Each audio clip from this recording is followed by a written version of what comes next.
वो मेरी बहू जो है यास्मीन, हाँ जी, इंग्लिश है, वो कहती है कि शुरू से ही स्कूल में झूठ की बुनियाद डालते हैं ये लोग। ठीक है। कि हमें बताते हैं कि मरियम का जो खौवद है उसका नाम जोसेफ है। ठीक है। अच्छा, फिर उसके बाद इसलिए बताते हैं कि जो बच्चे हैं अगर उनको बताया जाए कि बगैर बाप के ये पैदा हुआ है तो वो एग्री नहीं करते, जो उसको समझते हैं कि ये गलत बात है। फिर उसने पूछा तो फिर क्या काम चलता है, तो कहेंगे जब हम बड़े हो जाते हैं तो खुद पता लग जाता है कि ये बगैर बाप के था, इन्होंने हमें झूठ बोला है। कि दूसरी किताबें जो हैं वो ये बताती हैं, अपनी किताबें जो हैं कि ये जो यूसुफ नज्जार था ये बाद में उनका हस्बैंड बना। तो उनकी बुनियाद जो है वो झूठ पे ही होती है। ये मैं पूरी तरह नहीं इसकी तायद कर सकता, क्योंकि हर जगह एक ही तरीका इख्तियार नहीं किया जा रहा। बहुत से स्कूल हैं जहाँ वो खुल के बताते हैं कि यूसुफ ईसा अलैहिस्सलाम बिन बाप के थे, खुदा के बेटे थे, और यूसुफ से बाद में शादी हुई है।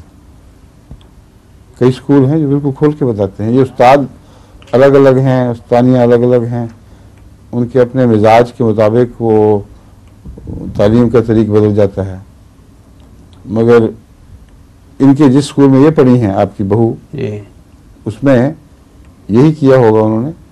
या ये भी हो सकता है कि उस्तानिया मज़हब जो सिखाती हैं वो सब मज़हब पर यकीन भी नहीं रखती, कि ऐसी भी हो सकती हैं जो दहरिया हों और दिल में यकीन हो कि ये यूसुफ का बेटा था, इसलिए वो ये भी कह देती होंगी।